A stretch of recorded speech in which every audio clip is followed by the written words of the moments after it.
तो good afternoon everyone. आवाज आ रही है मेरी? Yes sir. Good okay afternoon okay. Sir. Good afternoon Kushal sir, आप ज्वाइन कर लिए? हाँ सौरभ, मेरी आवाज़ आ रही है क्या? हाँ हाँ, आ रही है सर, आवाज आ रही है। ओके सो सब एक ब्रीफ इंट्रोडक्शन मैं कर देता हूँ, then you may start sir then. Okay, so good afternoon everyone and welcome to today's post-lunch sessions. For taking the next two sessions, we have with us Shri Kumar Kushal sir. Sir is Deputy Director looking after the administration and coordination here at National Water Academy, Pune. Sir is a 2011 batch Central Water Engineering Service officer. Sir did his graduation in civil engineering from NIT Patna and he joined CWC as Assistant Director in the year 2013. Initially as Assistant Director, Sir served in Ganga Flood Control Commission GFCC Patna, and at GFCC Sir has had an overall tenure of around 7 years. And other than GFCC, Sir has also served as Deputy Director in Monitoring and Appraisal Directorate of CWC in Kolkata. He was also the Executive Engineer in Lower Ganga Division 1 in Patna. And since 2025, that is since this year only, Sir has been posted as Deputy Director here at National Water Academy, Pune. Sir's core area of expertise include flood management, appraisal and monitoring of water resources schemes, administration and HRM, budgeting, tendering, and contract management. So, with this brief introduction, I welcome Sir to this training program, and Sir will be taking the following two sessions. One will be focused on the day-to-day procurement challenges which you may be facing in your offices, and the second one will be on the PFMS. So, I now request Sir to please, you may start the session. Okay, Saurabh, thank you. Hope I'm audible. Sir, yes, audible, Sir. Okay. So hello everyone. I was just going through the list of all participants, and I could see a few familiar JEs from your batch who have earlier worked with me or alongside with me in different places. So I hope your training is going well in CTP. I think today is the third day. Before we begin, because the group is big, 55 people. So we are going to discuss about the first topic, that is day-to-day challenges in procurement and how to best address those challenges. Okay, and after this session gets over, we will discuss about PFMS. So how many of you are posted in like division as a G headquarter in division, or in chief office, or in monitoring or circle? Because normally what happens, procurement work is dealt by JE headquarters of either in the division who are posted in division, or in the chief office, circle, etc. Obviously, when you get promoted or you get transferred, you may always get a posting in the concerned division or at a place where you will be required to do these procurement related works. So abhi, I am going to share my PPT. Just a minute. अच्छा, before I start my presentation, क्या आप लोगों में से किसी ने कुछ procurement related काम किया है क्या कभी? अगर किया है तो क्या चैलेंजेस फेस किए हैं, क्या इश्यूज फेस करते हैं नॉर्मली, ये कुछ शेयर कर सकते हैं क्या कुछ लोग? After we will build upon or discuss about those issues. I have my own list of issues, but मैं आपसे सुनना चाहता हूँ, अगर किसी ने, आप लोगों में से 55 लोगों में से किसी ने भी कभी कुछ प्रोक्योरमेंट हैंडल किया है, तो what issues have you faced, not only during the contract period but before the inception of the bidding process, estimate process, etc.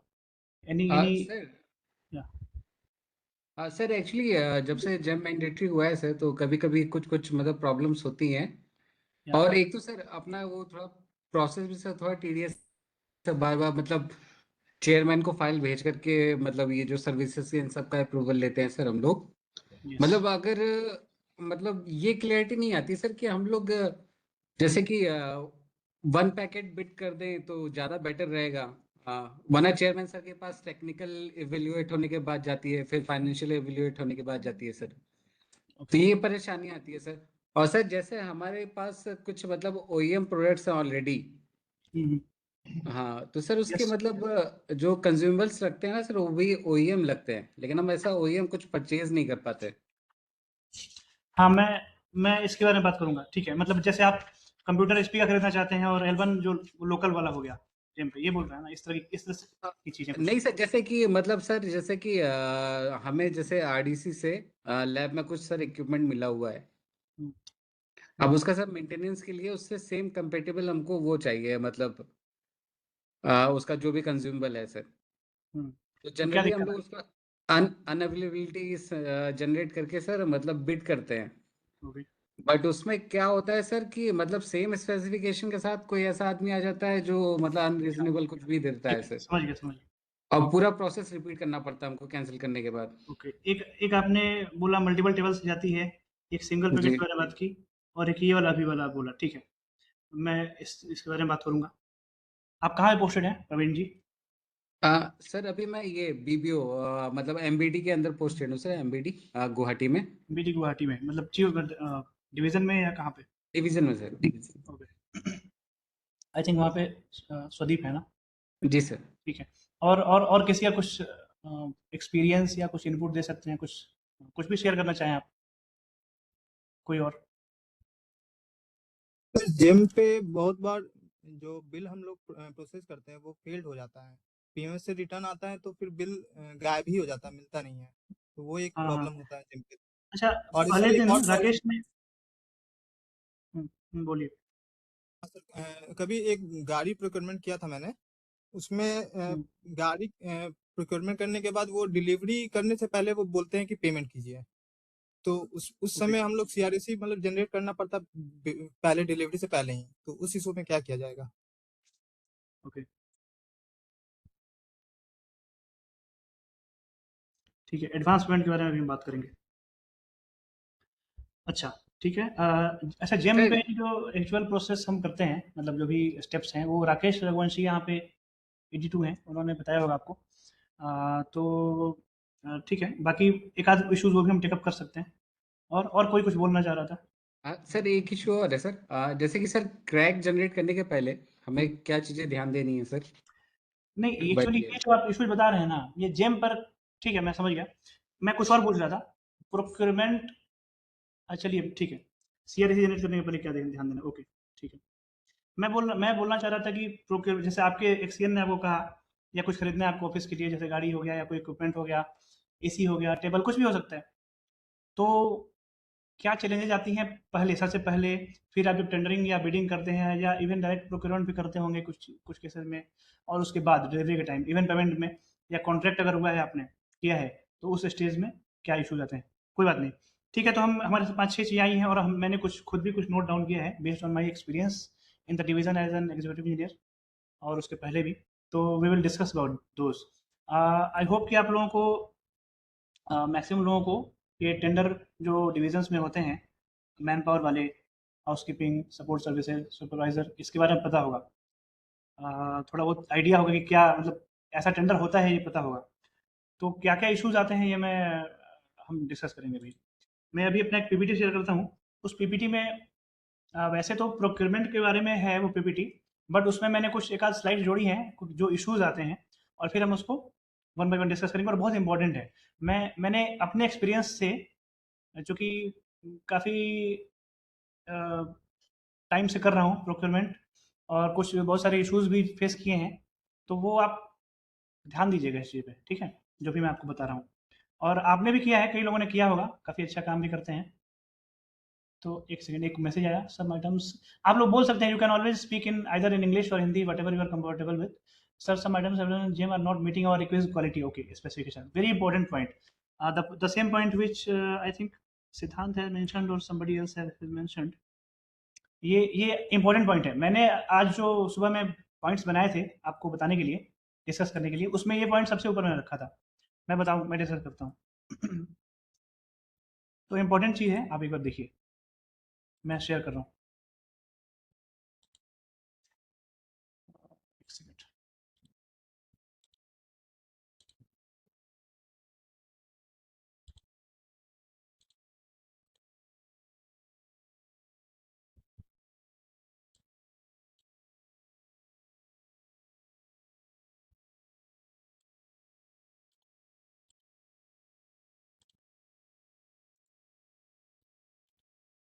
अभी विजिबल है क्या मेरा स्क्रीन सबको? Yes sir. Yes, sir. Yes sir. Okay. ये जो PPT है इसमें बहुत सारी चीज़ें हैं जो इन जनरल चीज़ें हैं प्रोक्योरमेंट के बारे में। उस पर मैं ज़्यादा टाइम स्पेंड नहीं करना चाहता बिकॉज 45 मिनट्स ही बच रहा है। जो काम की चीज़ें हैं उस पर हम ज़्यादा डिस्कस करेंगे। आप लोग कुछ भी मुझे इंटरप्ट कर सकते हैं फ्रीली। इनफॉर्मल सेशन है, कोई आपको बहुत कॉन्शियस होने की जरूरत नहीं है। ओके, जब भी आप कुछ और डिस्कस करना चाहें कर सकते हैं। प्रोक्योरमेंट किसको बोलते हैं? ये इसका डिफिनेशन है acquisition by purchase, lease, licence और अदरवाइज ऑफ गुड्स, वर्क्स और सर्विसेज और any combination thereof including public private partnership projects. ये डायरेक्टली हो सकता है या किसी एजेंसी के थ्रू हो सकता है। ये 5 R's होते हैं। प्रोक्योरमेंट कैसे बनाया जाए? Right quality, right quantity, right price, right time and place and right source. इसके बारे में तो आपको पता ही है, जैसे आप जो चीज़ खरीद रहे हैं उसकी क्वालिटी सही होनी चाहिए, क्वांटिटी भी जितनी ज़रूरत है उतनी होनी चाहिए। ऐसा नहीं कि आपने 10 कुर्सियाँ खरीदनी है आपको और उसने 3 ही दी। फिर प्राइस भी रीजनेबल होना चाहिए। अगर आपने ज़्यादा प्राइस पर खरीदा फिर आपके ऊपर क्वेश्चन रेज किया जा सकता है कि भाई तुमने इतना महंगा क्यों खरीदा। राइट टाइम एंड प्लेस, जो जितने ड्यूरेशन में उसको सप्लाई करना था या काम करना था उतने पीरियड में उसको करना है। डिले होना अच्छी बात नहीं है। फिर राइट सोर्स, सही ऐसे वेंडर्स को चुनना है जो कैपेबल हो, रिलायबल हो, काम कर सकें, काम अफेक्टेड नहीं हो, काम की क्वालिटी ठीक हो। अच्छा, ये मैंने 2 स्लाइड्स रखी हैं जो थोड़ा बहुत मुझे एक्सपीरियंस है। सबसे पहला ध्यान दीजिएगा, टाइमली एक्शन नॉट टेकन। इससे क्या होता है? Circumvention of rules. कई बार क्या होता है, डिवीजन में चूंकि बहुत काम होते हैं या किसी भी ऑफिस में बहुत काम होते हैं, तो हम समय रहते शुरू नहीं करते। सपोज जैसे आपने लैब की बात की या किसी भी कुछ भी प्रोक्योर करने व्हीकल की बात की, या टेंडर आपका खत्म होने वाला है। मान लीजिए कि आपके यहाँ सिक्योरिटी गार्ड का टेंडर चल रहा है, वो खत्म होने वाला है। आपने 6 महीने पहले उसको शुरू अगर नहीं किया, जब मैं डिवीजन में था तो मुझे याद है कि एक लेटर आया था कि 6 महीने पहले आपको शुरू कर देना है टेंडरिंग प्रोसेस। आई थिंक अभी भी वही होगा। अगर आपने वो टाइमलाइन फॉलो नहीं किया तो क्या होगा? फिर लास्ट मिनट पे आपका ध्यान जाएगा या आपके एक्सीडेंट का ध्यान जाएगा, या ऊपर से आप ऐसे ही बोलेंगे कि अरे भाई 2 ही महीने रह गए हैं, क्यों अभी कुछ करो। फिर जल्दी आप एस्टिमेट बनाएंगे, उसमें गलती हो सकती है। बट मेन इशू ये है सरकमवेंशन रूल्स। कौन से रूल्स की? आप टेंडर फ्लोट करेंगे, आपको 21 डेज करना चाहिए नॉर्मली, जो रिकमेंडेड है GFR वगैरह में। वो आप ना करके 7 दिन 10 दिन करेंगे, क्वेश्चन उठ सकता है कि भाई तुमने 21 डेज टाइम क्यों नहीं दिया।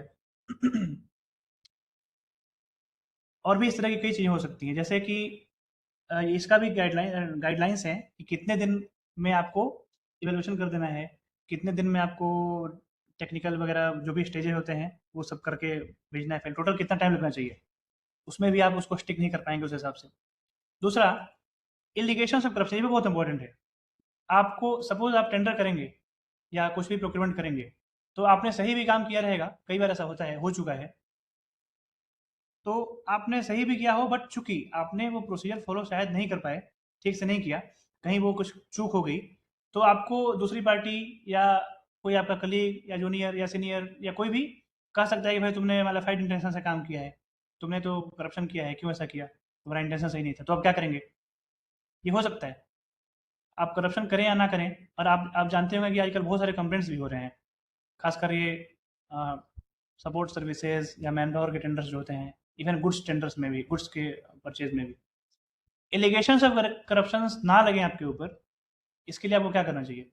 दूसरा, स्पेसिफिकेशन फाइनलाइजेशन। सबसे पहले ये बहुत इंपॉर्टेंट है, इसी में आपका आंसर छुपा है। जो आप दोनों ने वो बात कही कि हमको जो चीज़ चाहिए वो स्पेसिफिकेशन जेम पे, मतलब सपोज हमको टीवी लेना है सोनी का और मिल रहा है लोकल, बिल्कुल कोई चाइनीज़ या उस तरह का, जेम पे L1 वही हो रहा है, तो क्या करेंगे? और सबसे बड़ी बात है कि अगर आपको कुछ भी खरीदना है, कोई भी मशीन या कोई भी इक्विपमेंट खरीदना है या कोई ऐसी चीज़ खरीदनी है जो आपने पहले नहीं खरीदा है, आपके बॉस ने कहा कि भाई ये खरीदो, वो तो यही बोल देगा, फिर आप क्या करेंगे? सबसे पहले आप स्पेसिफिकेशन फाइनल करेंगे कि भाई कंप्यूटर अगर लेना है तो कितना रैम होना चाहिए, कितना हार्ड डिस्क होना चाहिए और उसमें क्या फीचर्स होने चाहिए, तभी तो आगे बढ़ेंगे। ये बहुत इंपॉर्टेंट स्टेप है। उसके बाद आपको कोई ऐसी चीज़ खरीदनी पड़ रही है या सर्विस प्रोक्योर करना पड़ रहा है जो जेम पर है ही नहीं। उसके बाद आपको वही मैंने जो बोला कि ब्रांडेड आइटम्स, अच्छे आइटम्स चाहिए, लेकिन लोकल कुछ सामान मिल रहा है जो L1 है, या फिर आपको कुछ ऐसा आइटम खरीदना है जो प्रोप्राइटरी आइटम है, तो आप क्या करेंगे? मैन पावर और सर्विस में कन्फ्यूज़न ये बहुत इंपॉर्टेंट है। आपने कल देखा होगा, कल एक डेलीगेशन ऑफ फाइनेंशियल पावर आया है, कल शाम में आया। आप सब ने देखा है उसको, या किसी ने देखा है? उसमें एक्सियन को भी कुछ पावर दी गई है, जहाँ तक मैंने उसको थोड़ा बहुत देखा था, 4-5 लाख रुपए की सर्विसेज में। सर 4 lakhs है सर फिर मैन पावर में। हाँ हाँ हाँ, अच्छा 4 lakhs मैन पावर की है या सर्विसेज की है, ये बताओ। मैन पावर की सर। एक सेकंड। डेटा एंट्री ऑपरेटर 4 की लाख है आपने सर, देखा है 4 वो lakh. Yes sir, data entry operator की है सर। तो अभी मैन पावर और इसमें मैन पावर का टेंडर और सर्विसेज के टेंडर में क्या डिफरेंस है, कई लोगों को ये पता नहीं रहता है ये चीज़। मैन पावर का टेंडर अलग होता है। सपोज मैं एग्जांपल देता हूँ, मुझे यहाँ NWA में CA हायर करना था। CA का सर्विसेज आप लोग के यहाँ, सबके यहाँ जो वो हायर करते हैं, उसका टैक्स फाइलिंग करता है या GST फाइलिंग करता है, या आपके ऑफिस में झाड़ू तो लगता होगा, सफाई होती होगी। तो दो तरीके से होता है, आइदर आप अ, सफाई कर्मचारी हायर करें, मैन पावर 1, 2 और 4 आदमी, या फिर आप उसको एज ए सर्विस हायर करें। मतलब भाई तुम मेरा ऑफिस साफ रखो, 2 आदमी से रखोगे या 4 आदमी से रखोगे, या वैक्यूम क्लीनर से करोगे या रोबोट से करोगे, उसे मुझे नहीं पता, बट वो आज आप एज ए सर्विस मुझे दीजिए। जैसा कि आप करते हैं किस केस में, बताइए, आपको आप कौन बता सकता है ऐसा हम किस केस में, बहुत इंपॉर्टेंट एक केस है, किस में करते हैं? Hiring of support vehicle. Service. Support services में। सपोर्ट सर्विस के केस में हम उसको as a manpower hire नहीं करते, एज ए सर्विस करते हैं। तो दोनों में डिफरेंस है। मैन पावर, आप जब मैन पावर हायर करते हैं तो जैसे 5 आदमी, उसमें होता है कि भाई 5 आदमी हायर करेंगे हम, उसका PF ESI कितना पेमेंट हो रहा है, मिनिमम वेज है कि नहीं है, तो सब आपकी जिम्मेदारी है। इवन जब ये बात आई है तो मैं बताना चाहता हूँ, इवन आप सर्विसेज भी हायर कर रहे हैं या वर्क्स कर रहे हैं, तब भी वो आपकी जिम्मेदारी होती है as per labour laws. But अभी CWC में जो कन्वेंशन चल रहा है, जो सिस्टम चल रहा है, उसके हिसाब से मैन पावर हायरिंग के बिल में आपको लगाना पड़ता है सब कुछ, उसका PF ESI चेक भी करना पड़ता है, मिनिमम वेज उसको पे हुआ कि नहीं हुआ, और सर्विसेज में लोग नहीं करते। इसके बारे में बात करेंगे कि ये ऐसा करना सही है कि गलत है। ठीक है, अभी मैं फिर से शेयर करता हूँ।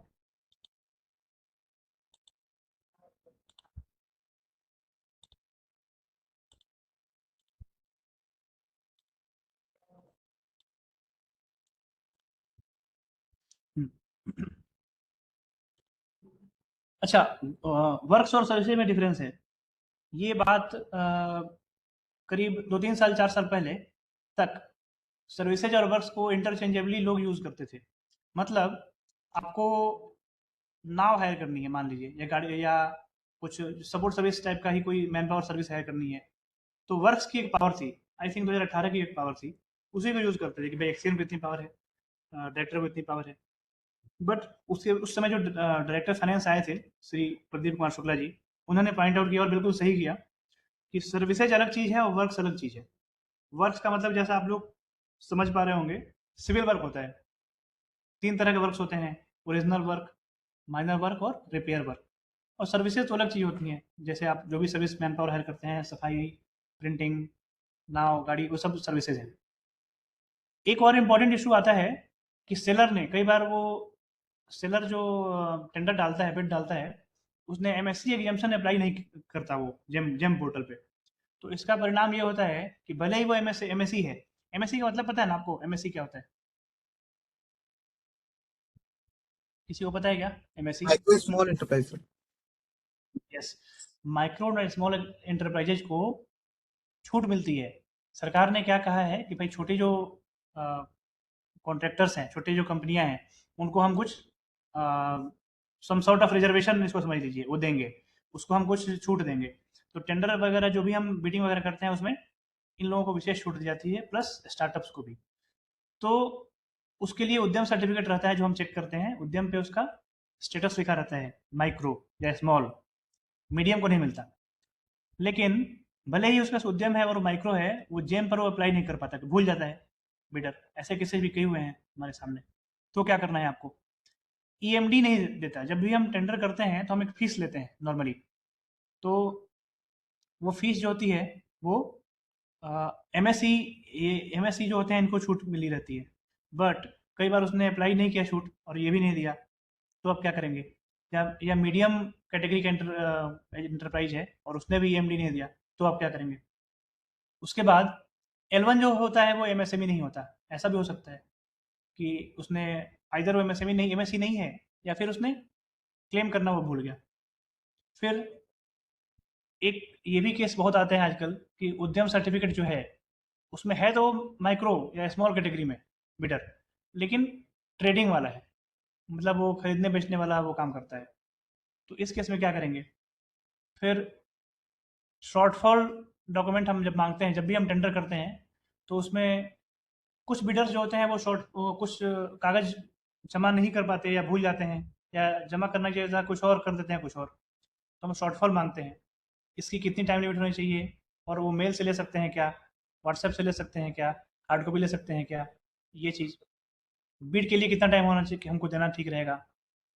बजट ब्लॉकिंग का एक बहुत बड़ा इशू है। मार्च में आप देखेंगे कि कई ऑफिसेज में काफ़ी परेशानी होती है, और बजट कुछ ऐसा होता है जो ब्लॉक हो जाता है और पता नहीं चलता कि भाई वो कहाँ ब्लॉक हुआ है। जब आपको कुछ सामान डिले करके मिलता है, जब आप कुछ गुड्स खरीदते हैं, तो आप एलडी, लिक्विडेटेड डैमेज, उसमें डिडक्शन कर सकते हैं। कोई भी सामान की उसने नहीं दिया या डिले करके दिया, खराब क्वालिटी दी, कुछ भी दिया, आप इंसिडेंट रेज भी कर सकते हैं जेम पे। अच्छा, एक और इम्पोर्टेंट चीज़, टेंडर तो आपने कर लिया। अब टेंडर करने के बाद पता चला कि बिल्डर कॉन्ट्रैक्टर जो है वो थोड़ा सा ठीक नहीं है। जो एक्चुअल जो प्रॉब्लम मैं बताता हूँ आप लोग, वो ठीक नहीं है, लूज है, या लाइटली लेता है चीज़ों को, या फिर आपकी बात नहीं मानता, या फिर उसको पहले कुछ और लग रहा था कि अरे ये ऑफिस तो इतना इसका रिक्वायरमेंट नहीं है, टेंडर होने के बाद कुछ और लगा कि अरे नहीं, हमने समझा था कि ऐसे होगा, अभी ऐसे हो रहा है। इस तरह के इश्यूज आते हैं। आप क्या करेंगे उस केस में? आपको ज़्यादा से ज़्यादा उसको लेटर देना होगा, पेनल्टी लगानी होगी, या फिर वर्स्ट केस में कैंसिल करना होगा टेंडर और दोबारा टेंडर करना होगा। इससे नुकसान आपका ही होगा।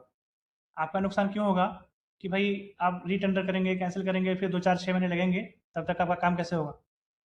इसके लिए आपको प्री बिड मीटिंग में मेरा सजेशन है करनी चाहिए, और उनको बताना चाहिए जो भी आपके पॉइंट्स हैं या आपका जो इंटेंशन है, जो इरादा है, वो बता दो कि देखो भाई, अगर तुम थोड़ा-सा भी काम हमारा ठीक से नहीं करोगे तो हम तुमको बाहर करेंगे या ब्लैकलिस्ट करेंगे, जिससे कि उसको अंदाज़ा हो जाए कॉन्ट्रैक्टर को, और बाद में इशू फेस ना करना पड़े।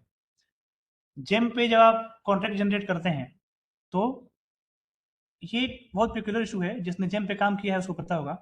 सपोज़ आपने 2 साल का टेंडर एस्टिमेट बनाया था जेम पे और उसको फ्रूट कर दिया था, लेकिन अप्रूवल आते-आते वो थोड़ा डिले हो गया, और जो अंत वाला टाइम है मार्च 26 मान लीजिए, वो फिक्स है। तो आप क्या करेंगे? जब आप जेम पर एक्चुअल टेंडर जनरेट करते हैं, तो वो 3 साल जो ओरिजिनल था, वो उस डेट से 3 साल कॉन्ट्रैक्ट काउंट कर लेता है। सपोज़ आपने सोचा था कि आप 1 जनवरी से टेंडर कर देंगे, 2 साल का, तो वो 1 जनवरी 26 से 31 दिसंबर 27 तक वो टेंडर हो गया 2 साल का, ऐसा आपने सोचा था। बट वो ऐसा हुआ नहीं, डिले हो गया, कई बार फाइल ऊपर-नीचे हुई, और 2-3 महीने लग गए, और अभी अप्रैल हो गया। अप्रैल में आप जनरेट करेंगे टेंडर, तो वो 1 अप्रैल से लेके फिर वो 2 साल वहाँ से काउंट करेगा। ऐसे केसेस से बचने के लिए आप लोगों को एक वर्क ऑर्डर इशू करना चाहिए, अपना वर्क ऑर्डर, जिसमें लिखा हो कि भाई ये ड्यूरेशन होगा हमारे कॉन्ट्रैक्ट। कई बार कॉन्ट्रैक्टर टाइम पर पीबीजी, परफॉर्मेंस बैंक गारंटी, या परफॉर्मेंस गारंटी भी बोलते हैं इसको, सिक्योरिटी डिपॉजिट भी बोलते हैं, ये जमा नहीं करता। ऐसे केसेस में क्या करना है, ये सब आगे हम देखेंगे। ये एक जनरल एक स्लाइड है जिसमें प्रोसीजर दिया हुआ है। आप सब जानते हैं कि सबसे पहले ANDS लेना है कुछ भी खरीदने के लिए। किससे लेना है? तो जिसकी फाइनेंशियल पावर है, अप्रोप्रिएट अथॉरिटी, किसी चीज़ के लिए हो सकता है एक्सीएन को पावर हो, किसी के लिए चेयरमैन को पावर हो, आपको उसको आइडेंटिफाई करके भेजना होगा फाइल। फिर अगर वर्क है तो डिज़ाइन एस्टिमेट वगैरह बनाना होगा, फंड है कि नहीं वो देखना होगा, फंड्स, टेंडरिंग करनी पड़ेगी। ये कुछ जनरल प्रिंसिपल्स हैं ट्रांसपेरेंसी, इफिशिएंसी, इकोनॉमी, फेयरनेस और अकाउंटेबिलिटी।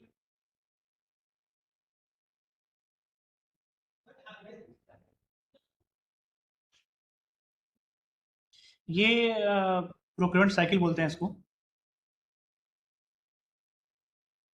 प्रोडक्ट स्कोप क्या है, बजट है कि नहीं है, आप कैसे करेंगे इसका प्लान कीजिए, किस मोड से करेंगे, टेंडरिंग जेम से करेंगे कि एलपीसी से करेंगे, क्या करेंगे। फिर टेंडरिंग का प्रोसेस होता है, इवेल्यूएशन करना, सामान मिल गया, क्वालिटी चेक करो, इन्वेंट्री उसको टीएनपी वगैरह में एंटर करो, और फिर यूजर को दो, उससे पूछो कि भाई सामान सब सही है ना, कोई इशू तो नहीं है, क्वालिटी खराब तो नहीं है। 3 तरह के प्रोक्योरमेंट्स होते हैं, गुड्स, सर्विसेज और वर्क्स, जैसा हम देख चुके हैं। तीनों डिफरेंस तो आप जानते ही हैं। गुड्स किसको बोलते हैं, सामान को बोलते हैं, सर्विसेज और वर्क्स। कुछ एग्जांपल्स दिए हुए हैं, प्रिंटर, एसी, कंप्यूटर, ये सब गुड्स हैं। कैटरिंग, मैन पावर सर्विसेज, ये सर्विसेज हैं। और रोड, बिल्डिंग वगैरह बनाना, रिपेयर करना, ये सब वर्क्स हैं। अच्छा, अभी ये स्लाइड है, ये जो है ये चेंज होता रहता है। अभी फिलहाल जो रूल है उसके हिसाब से 50,000 तक का सामान आप विदाउट कोटेशन खरीद सकते हैं। आप नहीं, मतलब आपके जो हेड ऑफ ऑफिस है एक्सीएन, तो वो 50,000 तक का सामान विदाउट कोटेशन ले सकते हैं, बशर्ते कि उनको एक सर्टिफिकेट देना होगा कि मैं पर्सनली सेटिस्फाइड हूँ इस सामान के रेट से। एक जीएफआर में मेंशन है। 50,000 से 5 लाख तक का सामान परचेज कमेटी खरीद सकती है। 5 लाख से 10 लाख तक का सामान जो है वो आप जेम पर दे सकते हैं। इवन 50,000 से 5-10 लाख तक का भी L1 बिडर को। 50,000 तक का सामान आप L1 को नहीं भी देंगे तो चलेगा जेम पर। और 10 लाख से ऊपर के लिए आपको बिडिंग करना ही पड़ेगा, उसका कोई मतलब उपाय नहीं है, आपको मैंडेटरली जेम पर भी बिडिंग करना पड़ेगा।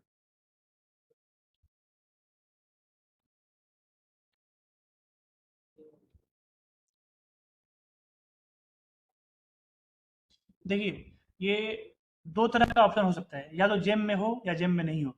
आप लोग जानते हैं कि एक रूल है कि जो चीज़ें जेम में हैं, उपलब्ध हैं, वो जेम से ही लेना है, ये मैंडेटरी है। इसको ध्यान में रखिएगा, ये बहुत इंपॉर्टेंट है।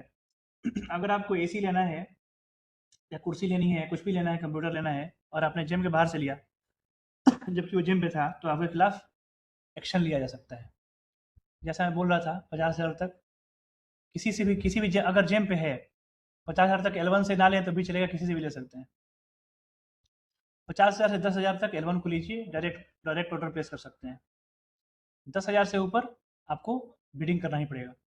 अगर जेम में नहीं है तो 50,000 तक का सामान विदाउट कोटेशन एक्सीएन साइन करके देगा, उससे ले सकते हैं। 5 लाख तक का सामान एलपीसी का मतलब होता है लोकल परचेज कमेटी। एक कमेटी बनती है जो मार्केट सर्वे करके और वो प्रोक्योरमेंट करती है। फिर उसके ऊपर 5 लाख के ऊपर आपको दूसरे जेम के अलावा भी जो पोर्टल्स हैं वहाँ टेंडर करना पड़ेगा। सर्विसेज के भी 2 टाइप्स होते हैं, कंसल्टेंसी और नॉन कंसल्टेंसी। आप जानते ही हैं, कंसल्टेंसी मतलब कंसल्टेंट नेचर का जो होता है उसको कंसल्टेंसी बोलते हैं। हमारे यहाँ कंसल्टेंसी अभी नहीं है, कहीं कहीं पे कंसल्टेंट्स हायर हो रहे हैं, बट नॉर्मली डिविजन वगैरह में नहीं होती है। ये जैसा मैं बता रहा था, ये 3 तरह के वर्क्स होते हैं, ओरिजिनल, माइनर और रिपेयर।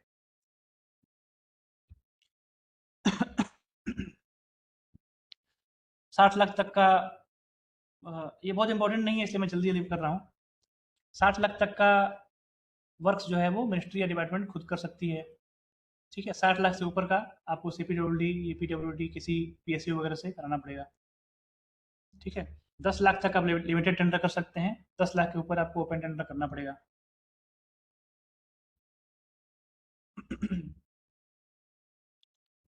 ये सब एस्टिमेट कैसे बनाते हैं उसका प्रोसीजर्स है, ये मैं आपको PPT शेयर कर दूंगा, आप बाद में देख लीजिएगा। ये जरूर CPWD के 3 फॉर्मेट्स होते हैं। जब भी आप कोई एस्टिमेट बनाएं आगे से, अगर बनाते हैं तो अच्छी बात है, नहीं बनाते हैं तो आगे से इस फॉर्मेट में बनाइएगा। CPWD 1 में क्या होता है, ये रिपोर्ट होता है, comprehensive report including aspects of procurement like present status, actual need and how it will be beneficial to the organization. Delegation of financial power, mode of procurement, budget head and budget availability is mentioned in the report. दूसरा, ये details of measurement होता है CPWD 2। और ये तीसरा format, जो तीसरा कागज होता है, ये क्या होता है, एब्स्ट्रैक्ट ऑफ कॉस्ट। ठीक है। नॉर्मली ये वर्क्स के लिए होता है, बट हमारे यहाँ CPWD में कई जगह मैंने देखा है कि सर्विसेज में या किसी में भी गुड्स में भी लोग लगा देते हैं। तो लगाने में कोई बुराई नहीं है, वैसे ज़रूरत तो नहीं है, बट आपका बॉस कई बार नहीं मानेगा या आपका ऐसी आपका चीफ इंजीनियर नहीं मानेगा, बोले नहीं नहीं तुम इस फ्रंट में दो, इसलिए इसको लगाने में कोई बुराई नहीं है, आप ऐसे बना सकते हैं एस्टिमेट। फिर टेक्निकल सेंक्शन वगैरह है, कैसे करना है, क्या मोड क्या होता है, ये 4 सिलेक्शन मेथड्स हैं टेंडरिंग के। हमको इसकी जरूरत नहीं पड़ती है इन चीज़ों की, इसके बारे में बाद में बात करूंगा। लिस्ट कोड सिलेक्शन वाला जो है L1 वाला, ये हम यूज़ करते हैं नॉर्मली।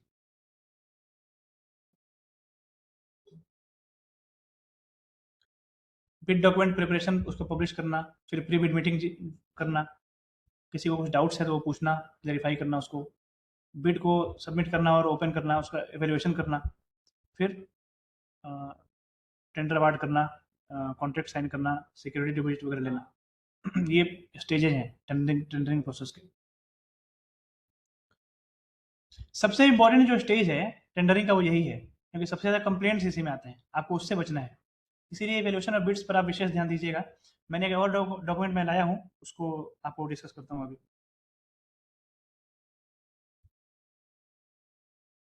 हाँ, विजिलेंस एंगल। विजिलेंस एंगल जो है वो इंपॉर्टेंट है, जैसे बता रहा था आपके लिए, सबके लिए, कि भाई कहीं ऐसा ना हो कि हमारे ऊपर कंप्लेन हो जाए, हमने गलती तो की नहीं है, हमारा इंटेंशन सही था, बट हमसे ये गलती हो गई, मिस्टेक हो गई, हमको पता नहीं था कि ये रूल है, और या हमने अच्छे इंटेंशन से किया था, अभी मेमो मिल गया या विजिलेंस का वो मिल गया कागज, क्या करें। तो इसके लिए आप क्या कर सकते हैं, अब ये जनरल चीज़ें हैं कि भाई हमारा रैंक कितना है करप्शन वाले में। इसमें 4 तरह के विजिलेंस होते हैं। प्यूनिटिव मतलब पनिशमेंट दो उसको, प्रिवेंटिव मतलब आप होने ही ना दिए, ये दोनों का मतलब ये होता है आप होने ना दें, ऐसा काम करें कि करप्शन होने ना पाए। और लास्ट वाला कि सब लोग मिल के ऐसा काम करें, मिल के काम करना है एज अ टीम, करप्शन ना होने के लिए।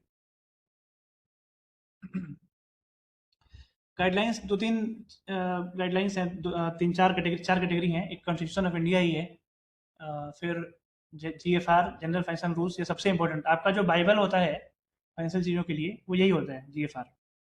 इसको तो आपको याद कर लेना चाहिए, याद करना लिटरली नहीं, बट आपको हमेशा इसको रखना चाहिए अपने साथ और इसको पढ़ना चाहिए, एटलीस्ट 1-2 रीडिंग तो उसकी लगानी चाहिए आपको।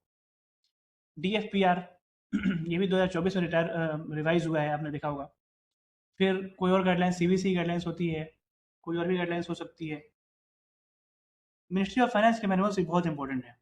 अभी आपको कोई भी टेंडर करना हो तो आप आँख मूंद के सबसे पहले डाउनलोड कर लीजिए, प्रोक्योरमेंट करने के लिए मिनिस्ट्री ऑफ फाइनेंस का जो DOE के गाइडलाइंस हैं, manual for procurement of goods, manual for procurement of services और वर्क्स वाला, ये डाउनलोड करके रखिए हमेशा अपने पास और मोबाइल में भी रखिए। तो इसमें ये बहुत कॉम्प्रिहेंसिव भी है, स्टेप बाय स्टेप है, और सब चीज़ें इसमें दी हुई हैं। ये वाला थर्ड। फिर आपका डिपार्टमेंट जो है उसका कुछ गाइडलाइंस अगर है तो उसको आपको देखना है, CWC का कुछ गाइडलाइंस वगैरह है। जैसे अभी कल जो ऑर्डर आया है CWC का अपना का ऑर्डर है, तो उसके हिसाब से आपको चलना है, किसको कितनी पावर्स हैं। तो एक वो हो गया। GFR में लिखा हुआ है कि every authority delegated with the financial powers of procuring in public interest shall have the responsibility and accountability to bring efficiency, economy and transparency in matters relating to public procurement and for fair and equitable treatment of suppliers and promotion of competition। आप समझ सकते हैं कि ये वही transparency और corruption ना हो उसकी बात लिखी हुई है। ये मैं इसलिए दिखा रहा था आपको कि आपको कोई कंप्लेंट, ग्रीवांस, विजिलेंस से बचने के लिए आपको इसको फॉलो करना है। सबसे अच्छा उपाय यही है कि आपको नियम पता होना चाहिए। जब तक आपको नियम पता नहीं होगा, आपसे गलती होगी ही, और गलती होगी तो कंप्लेन भी हो सकता है आपके ऊपर। इसलिए आपको नियम बहुत ज़्यादा तो नहीं है, कुछ ही बुक्स हैं, ये आपको जानकारी होनी चाहिए। अगर जानकारी नहीं है तो डाउनलोड कीजिए, GFR कीजिए, DFPR कीजिए, खासकर ये कीजिए, सबसे इम्पोर्टेंट है ये दोनों चीज़ें, और उसको पढ़िए, याद कर लीजिए।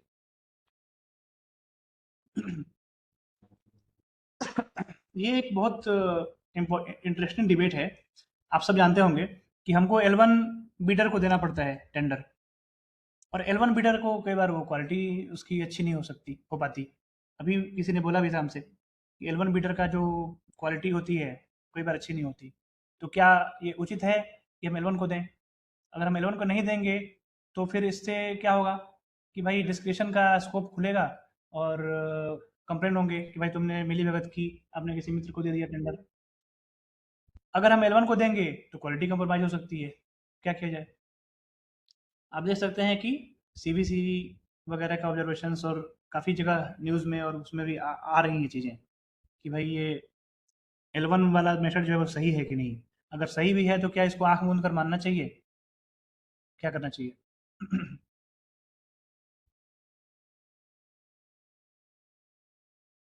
सीबीसी ने 2019 में माना कि चलो भाई रूटीन वर्क के लिए और नॉर्मल सर्विसेज के लिए L1 मेथड सही हो सकता है, बट हाईली टेक्निकली कॉम्प्लेक्स जो प्रोक्योरमेंट्स हैं या बहुत उसका इम्पोर्टेंस है ज़्यादा, तो उसके लिए ये शायद इसमें कुछ इशू हो सकते हैं L1 वाले मेथड में। इसलिए उसने कहा कि आप इस केसेज में QCBS सिस्टम अडॉप्ट कर सकते हैं। आप चिंता मत कीजिए, QCBS आपको यूज़ नहीं करना पड़ेगा मोस्ट प्रोबेबली, बट मैं आपको इसलिए बता रहा हूँ कि आप जान जाएँ, आप एटलीस्ट नाम जान सकें कि L1 वाला इशू जो है क्वालिटी, इसके लिए ये रिकमेंड किया गया था कि हाईली कॉम्प्लेक्स टेक्निकली चीज़ों में आप QCBS सिस्टम का यूज़ करके टेंडर कर सकते हैं। इसमें कॉस्ट के साथ साथ क्वालिटी का भी वेटेज होता है, देखा जाता है।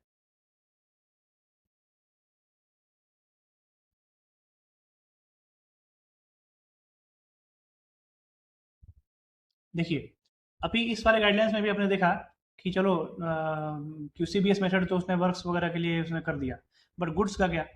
गुड्स के लिए तो कुछ नहीं किया इसने। तो लॉन्ग लाइफ और कॉम्प्लेक्स गुड्स जो हैं, इंपॉर्टेंट गुड्स के लिए लाइफ साइकिल कॉस्ट मेथड का यूज़ किया जा सकता है, ये वाला। इसका भी ज़रूरत आपको नहीं पड़ेगा, बट मैं सिर्फ आपको इसलिए बता रहा हूँ कि आप ये जान जाएँ कि गुड्स प्रोक्योरमेंट इससे भी किया जा सकता है, ये भी एक मेथड होता है। और इस डिबेट को सॉर्ट आउट करने के लिए इस मेथड का यूज़ आप कर सकते हैं, लाइफ साइकिल कॉस्ट मेथड। मेरे पास इसका पीपीटी है, मैं वो शेयर कर दूंगा आप लोगों को जो इंटरेस्टेड हो। जैसे मैं बता रहा था, एमएससीज के लिए अलग पॉलिसीज़ हैं, स्टार्टअप्स के लिए अलग पॉलिसीज़ हैं, मेक इन इंडिया, इंडिया में बनी हुई चीज़ों के लिए प्रेफरेंस उनको दिया जाता है। SC ST या विमेन ओन्ड एमएससीज को भी वो कुछ प्रेफरेंसेस दिए जाते हैं। रूल 149 क्या कहता है? आपको जेम से ही खरीदना है भाई, जो भी चीज़ें जेम पर हैं वो जेम से खरीदनी है। आप गलती से भी बाहर से मत खरीदिएगा अगर कोई चीज़ जेम पे है तो।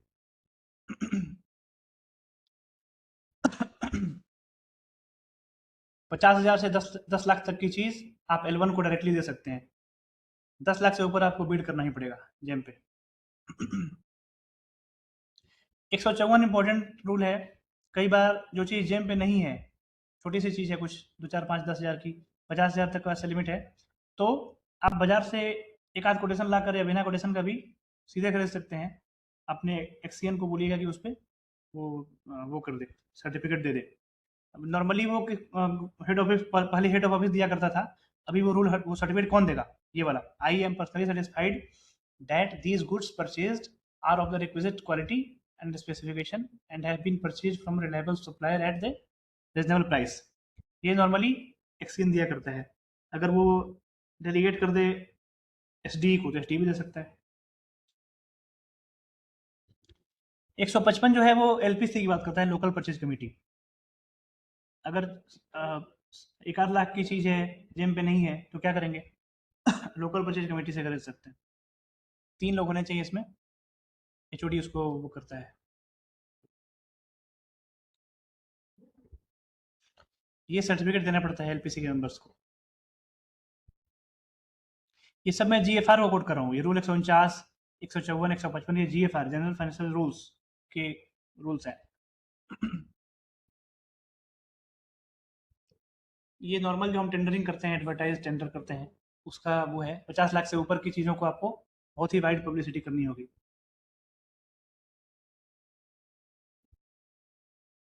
लिमिटेड टेंडर इंक्वायरी आपको नहीं करनी है, नॉर्मली सीडब्ल्यूसी में नहीं करते हैं, बट 162 रूल्स के बारे में बात करते हैं जीएफआर का।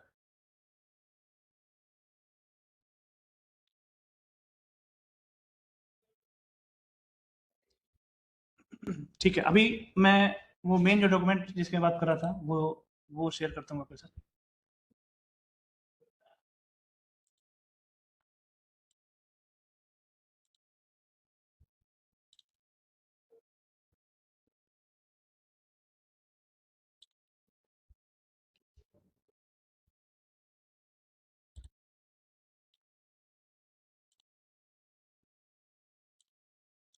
हाँ, अभी आप देख पा रहे हैं मेरा स्क्रीन? इसमें मैंने कुछ हाइलाइट्स करके रखे हैं, कुछ चीज़ें वो डिस्कस करता हूँ क्योंकि बहुत इंपॉर्टेंट है। जब भी आप टेंडर करेंगे, अगर आप प्रमोट हो जाएंगे, अभी होने वाले हैं, आई थिंक आप में से कई लोग एसटी बनने वाले हैं, आगे एक्सचेंज में बनेंगे, टेंडर करना पड़ेगा। ये टेंडर कमेटी सब में जरूरत नहीं होती, सारे टेंडर्स में। जिन 50 लाख से ज़्यादा वाले में मैंडेटरी है, उससे कम वाले में मैंडेटरी नहीं है। नॉर्मली 3 लोग होने चाहिए टेंडर कमेटी में, जिसमें एक फाइनेंस का आदमी होना जरूरी है। ठीक है, ये बहुत इंपॉर्टेंट है। ये 173 ऑफ रूल जो है 22 जीएफआर में लिखा हुआ है, ये टेंडर कमेटी या बिड इवैल्यूएशन कमेटी, जिसको आप अपने डिवीजन में बोलते हैं बीईसी, उसका कोई भी मेंबर एक दूसरे को डायरेक्ट रिपोर्ट नहीं करना चाहिए। पहले ये फॉलो नहीं होता था ये रूल, ये 50 लाख से ज़्यादा के केसेस में ये होता है, बट अभी कुछ महीने पहले आरएमसीडी ने लेटर भेजा है आप सबको, जिसमें कहा है कि भाई इसका ध्यान रखा जाए। रूल 173 का आप लोग ध्यान रखिएगा। टेंडर कमेटी का कोई भी आपका मतलब आप जेई, आपका एसडी उस ऐसे मेंबर नहीं होना चाहिए, डायरेक्टली रिपोर्टिंग नहीं होनी चाहिए।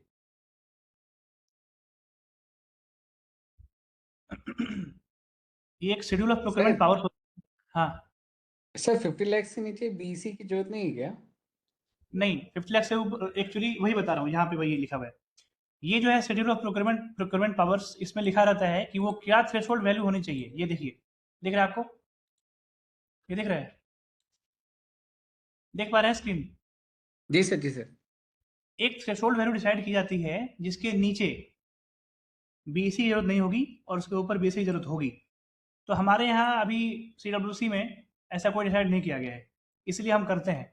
बट अभी हम ये डॉक्यूमेंट हम बना रहे हैं, मतलब एक कमेटी बनी है जिसका मैं भी एक मेंबर हूँ।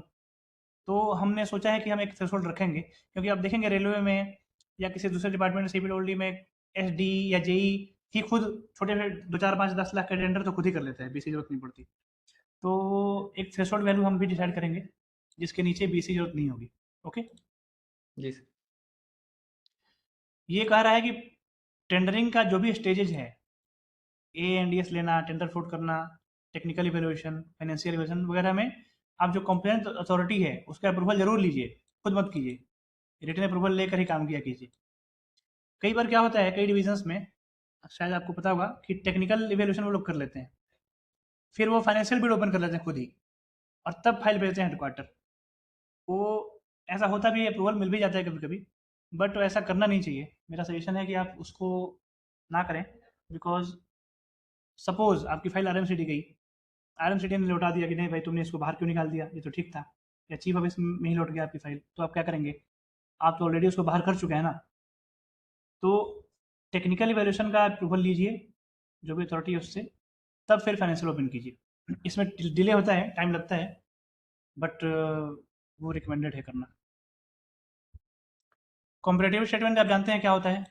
जब भी हम टेंडर करते हैं तो एक ये बनाते हैं स्टेटमेंट, जिसमें सपोज 10 लोगों ने भाग लिया, 10 बिड आए, तो 10 का आपने 5 चीज़ें मांगी थी कि भाई उसके पास ये होना चाहिए, ये होना चाहिए, ये होना चाहिए, तो पाँचों उसने दिया है कि नहीं?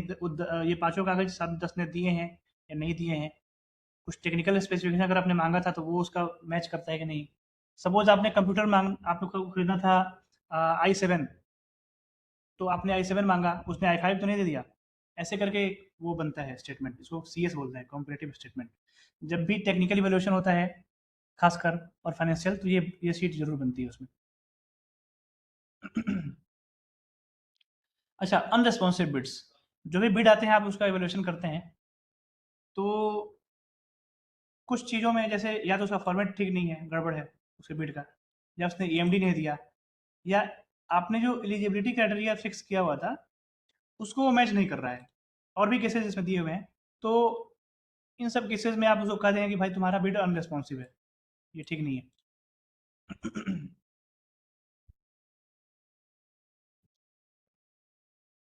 मान लीजिए कि अगर आपको 10 कुर्सियां लेनी है, ठीक है, 10 कुर्सी में एक कुर्सी 5,000 की है, तो 10 का 50,000 होना चाहिए।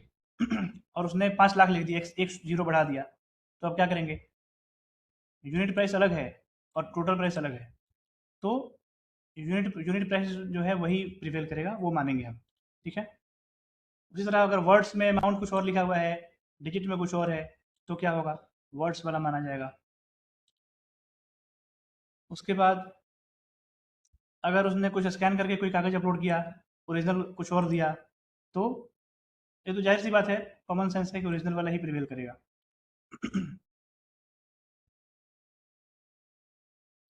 अच्छा, एक बहुत इंपॉर्टेंट चीज़ आप सब लोग नोट कीजिएगा, ध्यान दीजिएगा। जब भी हम टेंडर करते हैं तो बिडर ने जो अपना कोट किया है उसमें कुछ टेक्निकल चीज़ें दी हैं या कोई कागज़ वगैरह कुछ भी अपना दिया है, तो ज़रूरी नहीं है कि वो 100% मैच ही होना चाहिए। आप बात समझ रहे हैं? सपोज़ आपने उसको कहा कि मुझे 16 GB रैम का वो दे दो, कंप्यूटर दो, और आपको उसने दिया, मान लीजिए कि आपके पास 8 GB रैम वाले कंप्यूटर उसने ऑफ़र किए, तो क्या करेंगे आप? क्या आपको उसको बाहर कर देना चाहिए आँख मूंद के, या कंसिडर कर सकते हैं? वही बात इसमें लिखी हुई है कि छोटी-मोटी चीज़ें अगर हैं, अब मैं एग्जांपल दे रहा था, मुझे अभी एग्जैक्ट कुछ ध्यान में नहीं आ रहा है, 16 GB 8 GB में डिफरेंस तो है, बट कोई ऐसा केस हो जहाँ कोई बहुत मेजर कोई आफत नहीं आ रही है, कोई बहुत बड़ा इशू नहीं क्रिएट हो रहा है, आप सबने आपस में सलाह किया, बीईसी के जो मेंबर्स हैं 3 लोग, उन लोगों ने आपस में बात की, ऑफिस से बात की, चलो भाई ये भी चलेगा, इससे इसको ले लेने से कोई खास घाटा हमको नहीं होगा, हमारा काम चल जाएगा, तो आप उसको अलाउ भी कर सकते हैं। आप बात समझे? मतलब कई बार ऐसा होता है कि अगर हम इसको बाहर कर देंगे तो टेंडर ही रीटेंडर हमको करना पड़ेगा, उससे घाटा हमारा और होगा। या 2 ही बिड आए हैं, उसमें से एक को हम बाहर ही कर देंगे तो सिंगल बिड हो जाएगा, तो ये भी ठीक नहीं है। इसलिए छोटे-छोटे माइनर इश्यूज़ जो हैं उसको आप अलाउ कर सकते हैं, माइनर इश्यूज़ को, ठीक है? कुछ कुछ डेविएशंस ऐसे होते हैं जो बहुत सब्सटेंटिव, बहुत बड़े डेविएशन हैं। जैसे कि आपने गाड़ी खरीदी है एक्सयूवी और उसने दे दिया ऑल्टो, तो ये तो नहीं चलेगा। तो इस तरह का डेविएशन, बहुत बड़ा डेविएशन हम नहीं अलाउ करते, बट छोटे मोटे कर सकते हैं, ठीक है। ये जो ब्लू फॉन्ट में, ये काफ़ी इंपॉर्टेंट है। शॉर्टफॉल डॉक्यूमेंट मांगना ये बहुत इंपॉर्टेंट स्टेप होता है टेंडर में। इस सारे कंप्लेंट्स इस पे ही आते हैं, या सारे जो भी इशूज़ मैक्सिमम जो होते हैं उस पे ही आते हैं। इसका मतलब क्या होता है? आपने टेंडर में कहा कि भाई मुझे बैंक डिटेल्स दे दो, पैन कार्ड दे दो, जीएसटी दे दो, अपना ऑफिस एड्रेस का प्रूफ दे दो, मैंने कुछ कुछ चीज़ें मांगी, पास्ट एक्सपीरियंस का कागज़ दो, और बिडर ने 5 में से 3 दिए या 4 दिए, एक देना भूल गया, या एक कागज़ ऐसा दिया जो पढ़ने में नहीं आ रहा है, या एक कागज़ उसने गलती से कुछ और दे दिया, तो आप क्या करेंगे? या उसको बाहर कर देंगे? ये तो ठीक नहीं है कि भाई उस बेचारे को, उसने गलती हो गई उससे, उसको आप बाहर करें। तो हम इस केसेस में शॉर्टफॉल डॉक्यूमेंट मांगते हैं, जेम पे ऑप्शन होता है, शॉर्टफॉल मांगते हैं उससे कि भाई तुमको जो देने थे कागज़ उसमें से एक छूट रहा है, उसको दे दो। या तुमने कुछ और दे दिया है, ये नहीं देना था, कुछ और दे दो, ये जो एक्चुअल मांगा गया था वो दे दो। इसमें क्या होता है कि कई बार हमको अर्जेंसी होती है कि भाई हम 2 दिन 4 दिन वेट नहीं कर सकते, टाइम खराब होगा, मानसून सीजन है या कुछ भी इशू आ सकता है, तो हम मांगे या ना मांगे। फिर और भी इश्यूज आते हैं, तो इसमें ये वर्ड इम्पोर्टेंट है, बीईसी जो है वो उसकी मर्जी है, वो मांग भी सकती है, नहीं भी मांग सकती है। पहले ऐसा हुआ है हमारे साथ भी हुआ, हमारे डिवीज़न में, कि भाई पूछा कि भाई तुम क्यों नहीं, तुमने मांगा, आपको तो मांगना था, तो हमने यही कोट किया कि देखो भाई ये हमारी मर्जी है, हम नहीं मांगेंगे। आपको कोई बात नहीं कर सकता, इसीलिए आपको, अच्छा कॉन्ट्रैक्टर को भी आप बाहर कर देंगे, बिडर को, तो वो भी कंप्लेंट कर सकता है कि भाई आपने हमसे क्यों नहीं मांगा शॉर्टफॉल, हमसे तो गलती हो गई थी, हम तो दे देते। तो आप उसको कह सकते हैं कि भाई तुम्हारा राइट नहीं है, ये हमारी चॉइस है। ये रिकमेंडेड है कि आप लोग अपने बिड डॉक्यूमेंट में ये क्लॉज जरूर डालें कि ये आप बाइंडिंग नहीं है हमारे ऊपर कि हम मांगेंगे शॉर्टफॉल डॉक्यूमेंट। लेकिन आपका इंटेंशन सही होना चाहिए, आप किसी भी अपने मित्र को, कॉन्ट्रैक्टर को फ़ायदा पहुंचाने के लिए काम नहीं करेंगे। ऐसा ना हो कि भाई आपके किसी पहचान वाले कॉन्ट्रैक्टर है, उसने नहीं डाला तो उससे आप मांग लिया उसको इन करने के लिए। ये देखिए, without obligation to do so, हमको कोई बाध्य नहीं कर सकता मांगने के लिए, ये सबसे इम्पोर्टेंट है।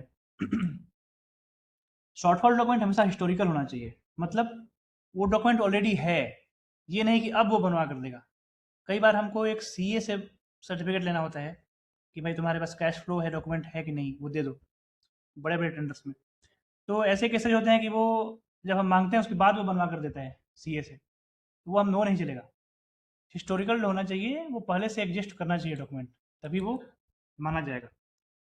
उसके बाद शॉर्टफॉल आप केवल एक बार मांग सकते हैं, बार बार नहीं।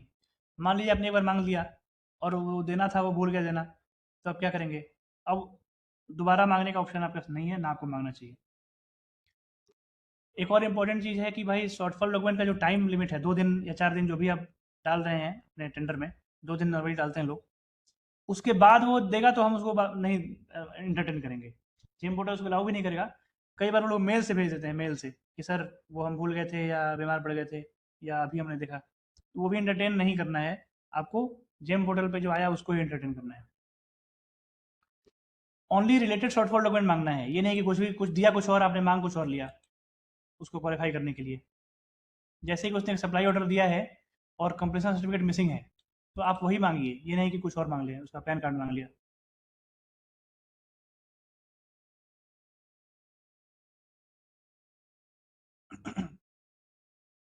ये सारे इश्यूज आपको फेस करने पड़ेंगे जब आप और प्रमोट होंगे, अभी कर भी रहे होंगे शायद। ये जो मैं बात कर रहा था कि टर्नओवर और एक्सपीरियंस, जब भी हम टेंडर करते हैं, सपोज हम 10 करोड़ का टेंडर कर रहे हैं, तो हम किसी भी ऐसे छोटे मोटे बिल्डर को तो नहीं दे देंगे जिसने कभी कोई काम ही नहीं किया। तो हम उसको मांगते हैं कि भाई तुम्हारा कुछ टर्नओवर होना चाहिए, कुछ तो होना चाहिए, और कुछ प्रायर एक्सपीरियंस भी होना चाहिए, तुमने पहले कोई ऐसा काम किया है क्या, बताओ। तो इस कंडीशन को हम रिलैक्स कर सकते हैं स्टार्टअप्स के लिए और एमएससीज के लिए, जो हम पहले बात कर रहे थे, ठीक है। और आपको मैंडेटरीली देना ही पड़ेगा। ये इंपॉर्टेंट पॉइंट है जेईज के लिए खासकर। टेंडर कमेटी या बीईसी के जो लोग हैं वही इवैल्यूएशन करते हैं, लेकिन एक्चुअल में तो ऐसा होता नहीं। एक्चुअल में तो जेई एसडी मतलब जो भी आपके स्टाफ है वही करते हैं। तो साइन नहीं करेंगे वो, सिर्फ बीईसी के लोग साइन करेंगे उस पर। छोटे मोटे एक्सेप्शंस जो हैं, कमियां हैं, उसको आप वेव ऑफ कर सकते हैं।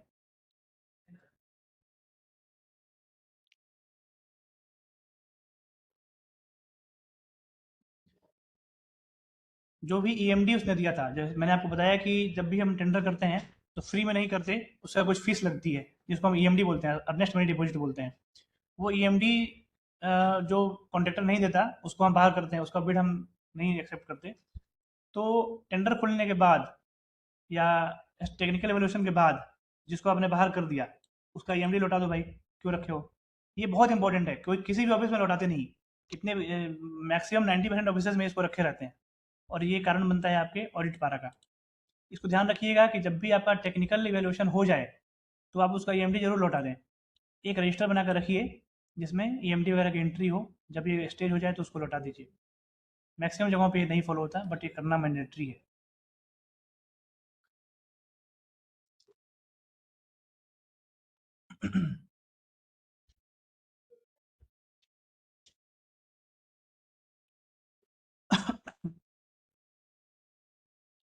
अगर आपको किसी बिडर ने कहा कि टेंडर फ्लोट करने के बाद, बिड डालने के बाद, कि मैं अपने बिड में 10% डिस्काउंट देना चाहता हूँ, तो आप क्या करेंगे?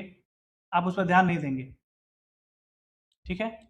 लेकिन अगर वो बिडर एल वन हो जाता है बिना उसको डिस्काउंट दिए हुए, तब आप उसको बोलेंगे कि भाई तुम 10% डिस्काउंट हमें दो क्योंकि तुमने ऑफर किया था। तो रैंकिंग के लिए पहले हम उसको ध्यान नहीं देंगे, बट अगर वो एल वन हो जाता है तब हम उसका ऑफर उसको करना पड़ेगा, उतना डिस्काउंट करना पड़ेगा।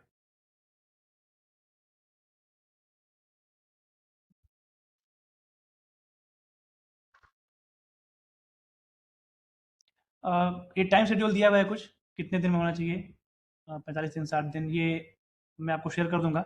ये प्रोक्योरमेंट मैनुअल में भी दिया हुआ है, आप इसको देख लीजिएगा। टाइम खत्म हो गया है, इसलिए मैं जल्दी जल्दी कुछ जो सबसे इंपॉर्टेंट चीज़ें वही बता रहा हूँ।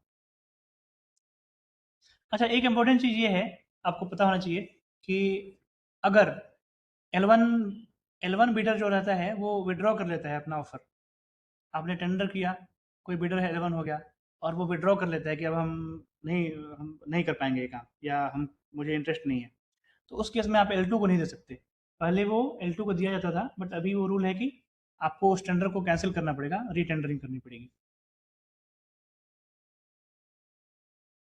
ऑप्शन क्लॉज वही हम जो 25% डिविएशन यूज़ करते हैं, हमारा जो भी क्वांटिटी वगैरह थी, ड्यूरेशन वगैरह, तो क्वांटिटी, तो ये हम टेंडर में ज़रूर रखते हैं कि भाई हमारा चॉइस है, हमारे मर्जी पे है कि हम 25% इसको कम या ज़्यादा कर सकते हैं।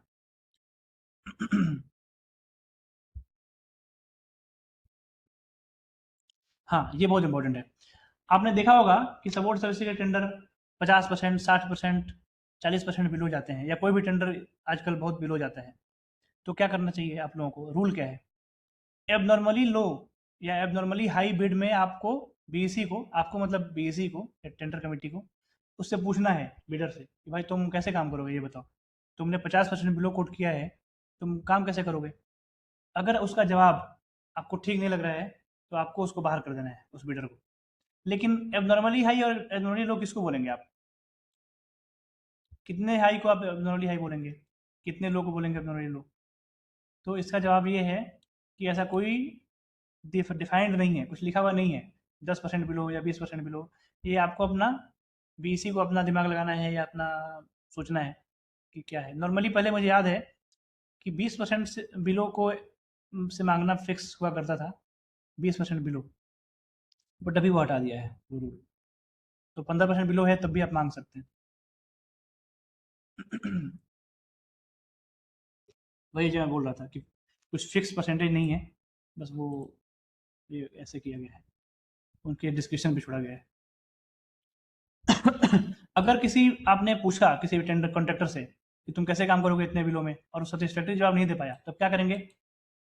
रीटेंडर नहीं करेंगे, आप सिर्फ उस वाले को रिजेक्ट करेंगे, उसका जो L1 आया था उसको रिजेक्ट करेंगे, और बाकी जो नेक्स्ट हायर बिडर है L2 उसका एवेल्यूशन करेंगे, उसको आप उसका अगर रेट ठीक है आप उसको दे सकते हैं। ये कार्टेलाइजेशन की बात करता है, जहाँ तो दो या दो से ज़्यादा कॉन्ट्रैक्टर्स मिलके और रेट को अबव हायर रेट कोट करते हैं सब मिलके। निगोशिएशन को मना किया गया है, आप निगोशिएशन नहीं करना चाहिए अनलेस की बहुत ही एक्सेप्शनल केस हो। अब एक लास्ट चीज़ मैं बताना चाहता हूँ आपको कि आपने टेंडर किया और सिंगल बिड, एक ही बिड आया, ठीक है, आपने उसको 21 डेज या सफिशिएंट टाइम भी दिया था, जेम पे किया था, पब्लिश भी किया था, फिर भी एक ही बिड आया। तो पहले क्या होता था, अभी भी होता है कि उस लोग उसको कैंसिल कर देते हैं, रीटेंडर करते हैं। लेकिन अभी रूल्स में लिखा हुआ है कि ऐसा करना जरूरी नहीं है भाई। तुम क्या कर सकते हो, तुमने तो टाइम तो दिया ही था, प्लस अब बिड नहीं आया तो इसमें आपकी गलती तो नहीं है। इसका कारण क्या है? रीटेंडरिंग में कॉस्ट होते हैं। पहला, आप दोबारा रीटेंडर करेंगे, उसमें कुछ टाइम खराब होगा, या दोबारा भी हो सकता है एक ही टेंडर आए, या जो टेंडर आया उसका रेट इस वाले रेट से हायर हो, ये भी हो सकता है। तो ज़रूरी नहीं है कि आप एक टेंडर आए, एक बिड आए तो उसको रीटेंडर कर दें कैंसिल करके, आपको नहीं करना चाहिए अनलेस कि बहुत कम टाइम था, 3 दिन का टाइम दिया था आपने, 4 दिन का दिया था, या रिस्ट्रिक्टिव था आपका कंडीशंस, वो आपको, you should not go for retendering, not advisable. और अगर आपने, आपके 3 बिड आए थे, मान लीजिए सिंगल बिड नहीं 3 बिड आए थे, आपने 2 को बाहर कर दिया, मैं बाहर हो गए 2 और एक ही इन हुआ, तो उसको भी हम सिंगल टेंडर की तरह ही ट्रीट करेंगे। उसमें DFPR में फिर जिसकी पावर होगी सिंगल टेंडर एक्सेप्ट करने की, उसके पास फाइल जाएगी।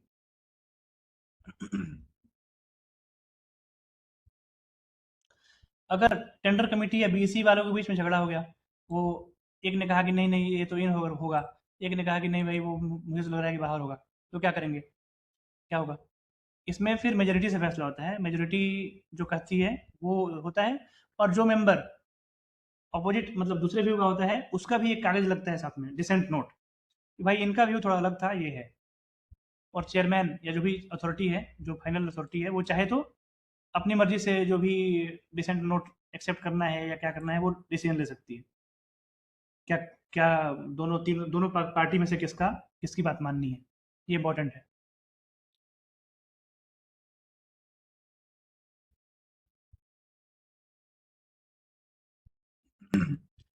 आई थिंक अभी टाइम हो गया है तो ज़्यादा डिस्कस नहीं करते हैं। कुछ चीज़ें मैं डिस्कस और करना चाहता हूँ आपके साथ। जो आपने कुछ पॉइंट्स बताए थे, मल्टीपल टेबल्स से जो फाइल मूवमेंट होता है, आपको पता होगा कुछ साल पहले कहा गया था कि 3 ही टेबल से फाइल होनी चाहिए वो, बट ऐसा होता नहीं है। अनफॉर्चुनेटली हमारे CWC में ये कई टेबल्स से होकर कई बार फाइल गुजरती है। इसीलिए अभी कुछ पावर्स डेलीगेट जो कल आए हैं उसमें आपने देखा होगा कि भाई XCM वगैरह को भी थोड़ा पावर्स दिए गए हैं, तो होपफुली धीरे धीरे ये प्रॉब्लम सॉल्व होगी। Single packet bid obviously of course वो अच्छा है, खासकर किसके लिए, मैन पावर टेंडर्स के लिए। अभी हम एक टेंडर कर रहे हैं यहाँ NWA में, जो 500-550 बिड्स उसमें आए हैं, कभी कभी 800-900 बिड भी आते हैं। अब आप सोचिए, आप यहाँ यहाँ 2 जेई हैं बेचारे, एक जेई तो अभी हमारा इस MCTB में ही है और एक जेई तो कैसे करेगा, ये तो बहुत मुश्किल है उसको करना। तो मैन पावर के टेंडर्स में आप मेरी सलाह मानिए अगर, तो go for single packet bid. उसमें आपको 10 बिड्स का वो करना पड़ेगा, ज़्यादा नहीं करना पड़ेगा वो। हाँ, जिसमें आपको टेक्निकल कुछ स्पेसिफिकेशन, कुछ मशीन खरीदनी है बड़ी सी, वर्क्स कुछ करना है, तो अलग बात है। बट मैन पावर में तो कुछ टेक्निकल चीज़ है नहीं, इसलिए आप मैन पावर वगैरह में सिंगल पैकेट में जाइए। सर ये सिंगल पैकेट के लिए सर जब बिड भेजेंगे अप्रूवल के लिए, तभी मतलब मेंशन करना पड़ेगा ना सर यस, इसको? आप जब नोटिंग बनाएंगे, नोटिंग जी सर। उसमें लिखना होगा कि हम सिंगल पैकेट में करना चाहते हैं, और हो आजकल अप्रूवल हो जाता है। मैं जब डिवीजन में था तो हम लोगों ने किया नहीं था, बट लास्ट ईयर से कई जगहों में 1-2 साल से हो रहा है, और अप्रूवल हमारा भी, अभी हमने भी भेजा फाइल यहाँ NWA में, अप्रूवल भी हुआ है। आप लोग जरूर ट्राई कीजिएगा सिंगल पैकेट, जी। उसमें काम और टाइम बचेगा आपका, काफ़ी लाइफ आसान हो जाएगी। Sir, is there any conditions to be satisfied to go for the single pack? नहीं, ऐसा कोई कंडीशन नहीं है, बस यही कंडीशन है कि कोई बहुत टेक्निकल बिड नहीं होना चाहिए। ऐसा कोई टेक्निकल कुछ मशीन मैन पावर में खासकर ये प्रॉब्लम आपको मैन पावर में ही आती है, इसलिए मैन पावर में आप लोगों को ये रिकमेंडेड है कि आप लोग सिंगल पैकेट करिए। बाकी हाँ, एक इम्पॉर्टेंट पॉइंट कि अच्छा, हमने भी फेस किया यहाँ NWA में लास्ट ईयर कुछ कंप्यूटर खरीदे गए थे, तो वो अभी जैसे मैं जिस कंप्यूटर से बात कर रहा हूँ आपसे, ये पता है किस कंपनी का है? ये सिनिक्स, आपने नाम नहीं सुना होगा, ऐसे ही कोई लोकल ब्रांड है, पता नहीं।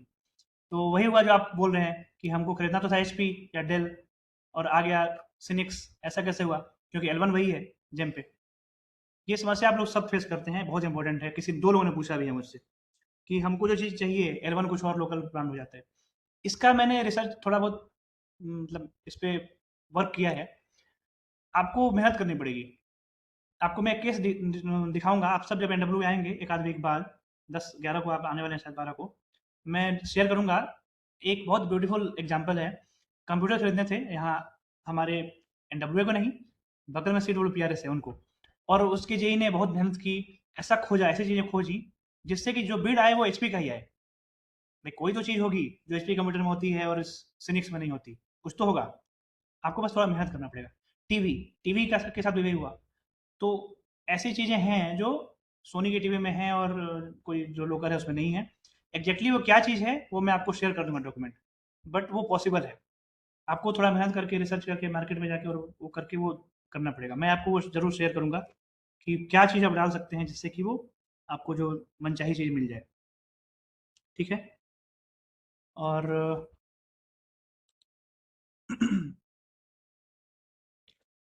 उद्यम सर्टिफिकेट में अगर ट्रेडिंग कैटेगरी है तो उसको बाहर कर देना है, आपको कोई फ़ायदा नहीं देना है। बिड पब्लिसिटी के लिए 21 दिन। बजट ब्लॉकिंग का इशू आता है आजकल, नया नया शुरू हुआ है, राकेश ने बताया होगा आपको। ये काफ़ी मार्च में परेशान करता है हम लोगों को, अभी भी करता है।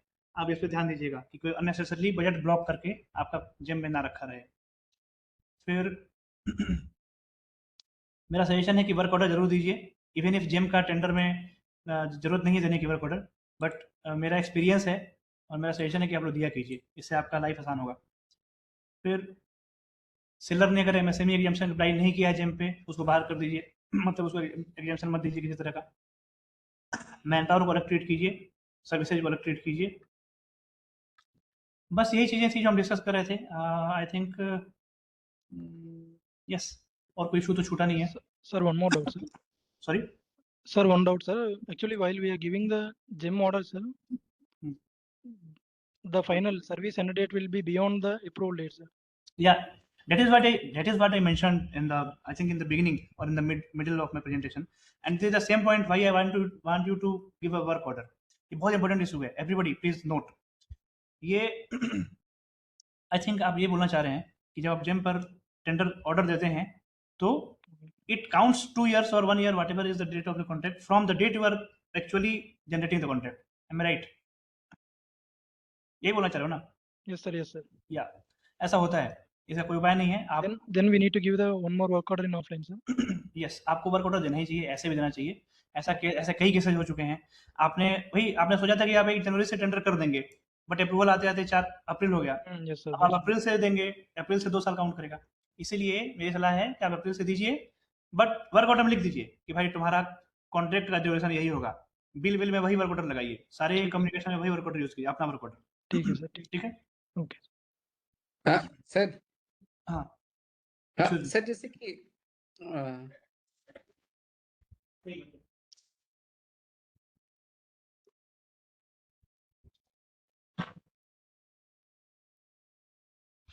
हाँ, बोलिए। सर अभी जैसे 5 लाख के नीचे सर हम लोग तो बीओक्यू बिड नहीं कर पा रहे हैं सर। तो अभी रिसेंटली हमारी एक फाइल मूव हुई थी सर, जिसकी एस्टिमेटेड वैल्यू 3 लाख समथिंग थी और अवेलेबल नहीं था प्रोडक्ट जेम पे। हाँ। तो सर हेडक्वार्टर से वापस आ गई कि आप इसको कैसे लोगे ये बताओ। तो सर LPC इसमें से करो। मतलब एलपीसी से सर हमारे यहाँ वैसे एलपीसी अभी है नहीं। नहीं, चीज़ जेम पे नहीं है, सामान जेम पे नहीं था। जी सर। तो इसमें क्या है, बहुत अच्छी बात है, आप एलपीसी से आप 5 लाख तक का सामान ले सकते हैं। इसमें क्या जी जी दिक्कत? जी। हाँ सर, उसके बाद मतलब ना उसका रिप्लाई बनाने के लिए हमने ये मतलब वो फ्रिक्वेंटली आस्क्ड क्वेश्चन में उसमें देखा कि बीओक्यू बिड 5 लाख के नीचे नहीं होगी, ये मेंशन्ड है, लेकिन उसके नीचे लिखा है only central oblique CPSC buyers can create below 5 lakh BOQ based bid. Sir ये बायर्स कौन होते हैं? हम लोग भी तो सर सेंट्रल बायर्स हैं। नहीं, वो अलग अलग कैटेगरी होती है। जिम में कुछ अलग कैटेगरी होती है, हमारे पास नहीं है वो। आप 5 लाख से कम का नहीं दे पाएँगे। कई बार ये भी होता है कि शुरू में जब ये सब आया था, मैं तो जिम बहुत पहले से यूज़ कर रहा था। शुरू में जब ये सब आया था तो 5 लाख से कम का चीज़ भी वो ऊपर लिख देते थे 5 लाख, बट एक्चुअल में वो 1 लाख होता था, वो कर देते थे। बट वो रिकमेंडेड नहीं, आप ऐसा ना करिए। कई बार वो आपने सही बोला कि चेयरमैन को फाइल भेजी थी, बीओक्यू बिड वगैरह के लिए चेयरमैन को फाइल भेजनी पड़ती है क्योंकि हेड एचओडी लिखा रहता है उसमें, एग्जामिशन वो एचओडी का अप्रूवल। बट इतना कॉम्प्लिकेट क्यों करना चाहते हैं आप अपना काम? आप 5 लाख तक का सामान तो एलपी से ले सकते हैं। हाँ, अगर आपको जवाब बनाना है तो आप लिख दीजिए कि हम एलपीसी से ले लेंगे, हम विड्रॉ करते हैं अपना प्रपोजल, क्या दिक्कत है? ईज़ी भी है, आसान है आपके लिए, तुरंत आ जाएगा सामान। अभी जेम पे हाँ में सर, डाल वही देना। फाइनली वही करेंगे सर जी। हाँ, वही करिए, जी। मेरा सजेशन वही है। और बताइए, और कुछ डाउट या कुछ किसी को पूछना हो?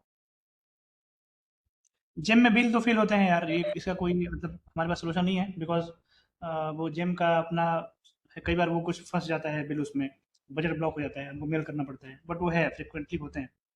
ये जेम का अपना शॉर्टकमिंग है। जेम एक्चुअली का सर सिस्टम थोड़ा 5 मॉडि कस्टम बिड से कस्टम बिड भी 5 लाख से नीचे नहीं होता आई थिंक। नीचे कर सकते हैं ना अभी 5 लाख के नीचे तो कस्टम बिड हो जाती है सर। मैं लास्ट टाइम जब मैंने चेक किया था, बीओक्यू और कस्टम का 5 लाख लिमिट था, मुझे अभी याद नहीं है।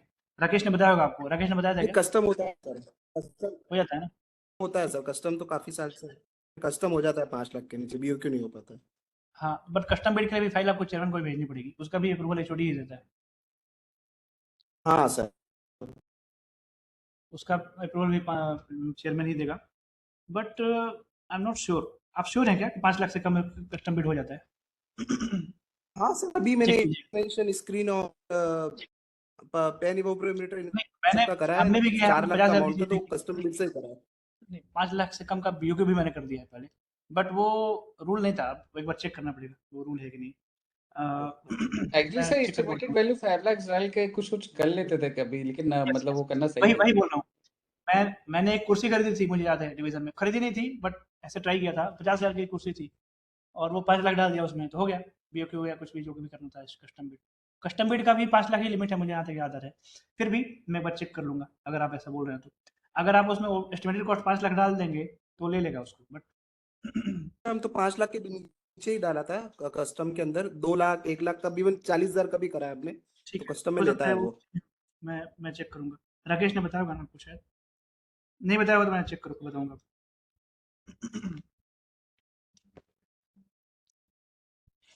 और कोई डाउट या कुछ पूछना हो अगर? के अंदर आपने बताया कि वो स्पेसिफिकेशंस वाला, कि स्पेसिफिकेशंस ऐसे डाले जिससे हम ब्रांड खरीद पाए, बट क्या उससे बिड रिस्ट्रिक्टली हो जाएगी और सीबीसी की जो गाइडलाइंस है उससे नहीं वो फिर हम उसमें डेविएट नहीं हो जाएंगे? गाइडलाइन तो स्पेसिफिकेशन डाल ही सकते हो ना। आप ये नहीं डाल सकते कि हमको स्पीकर दो या सोनी का टीवी दो, आप वो नहीं डाल सकते। बट आप हाँ, वो स्पेसिफिकेशन डाल सकते हैं कि भाई हमें रैम इतना चाहिए और ये इतना चाहिए। वो अच्छा रैम तो सर ये लोकल वेंडर्स भी प्रोवाइड कर देते हैं, बट कुछ जैसे एचपी या डेल का कंप्यूटर खरीदना है तो कुछ सिलेक्टेड पैरामीटर्स ऐसे डालने पड़ते हैं जिससे सिर्फ एचपी डेल ही एलिजिबल हो yes, पाए। yes, वो कौन तो से उस केस पैरामीटर हैं? में फिर मैं हाँ, मैं रैम की बात नहीं कर रहा हूँ। वो कौन सी चीजें हैं वो मैं आपको डॉक्यूमेंट दे दूंगा। वो हमारा केस नहीं है। बगल में CWPRS है, मैं उसका भी मेंबर हूँ परचेज कमेटी का। तो उसने एक डाल बनाया था अभी केस, अभी जस्ट 2-3 दिन पहले मेरे पास आया था। वो मैंने वहां से लिया है, मैं आपको दूंगा। मेरे पास उसका कॉन्ट्रैक्ट डॉक्यूमेंट है। मैं रैम की बात नहीं कर रहा हूँ। रैम तो बस मैंने ऐसे बोल दिया, रैम या वो तो कोई भी दे देगा, रैम और हार्ड डिस्क वगैरह, उसका जो मेमोरी वगैरह है। क्या चीजें डालनी है जिससे कि वो बाहर लोकल वाले बाहर हो जाएं, ये मैं आपको डॉक्यूमेंट शेयर कर दूंगा उससे लेके, CWPRS से लेके। ओके। ठीक है सर, ओके।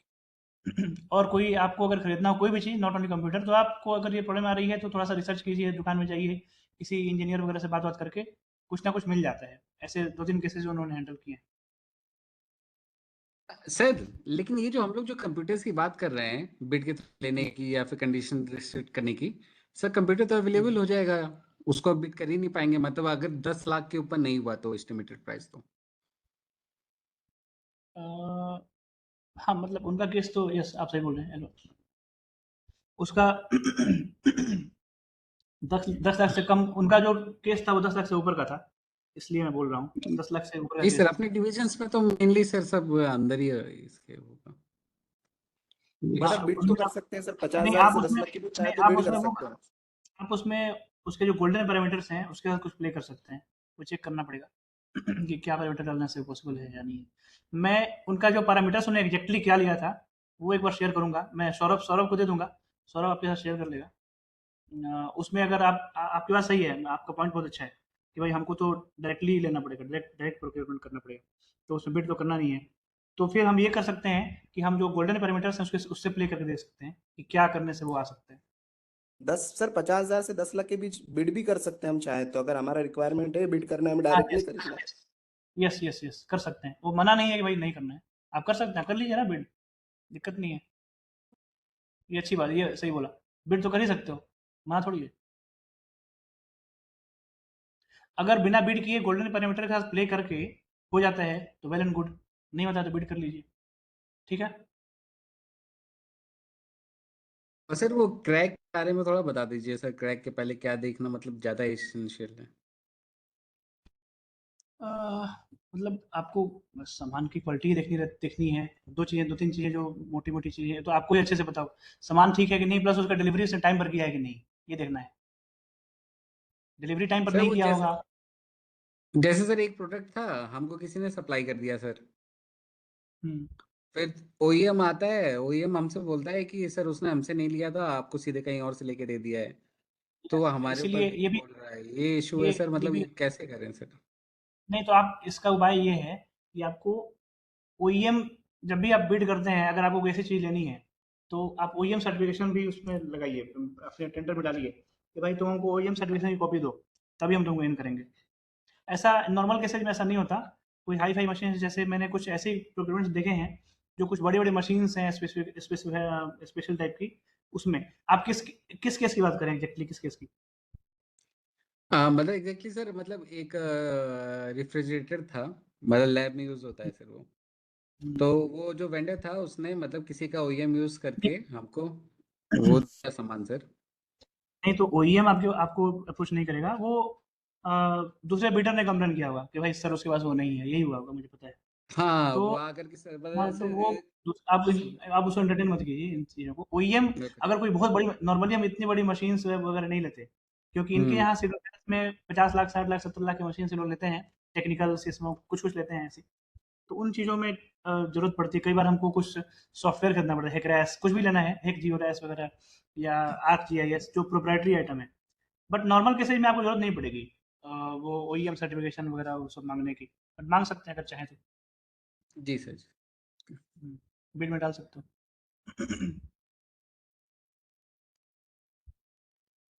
ठीक है, अभी और कुछ नहीं है क्वेश्चन तो बंद करते हैं। एक और सेशन है पीएफएमएस के ऊपर, वो थोड़ी देर में शुरू करते हैं, ठीक है?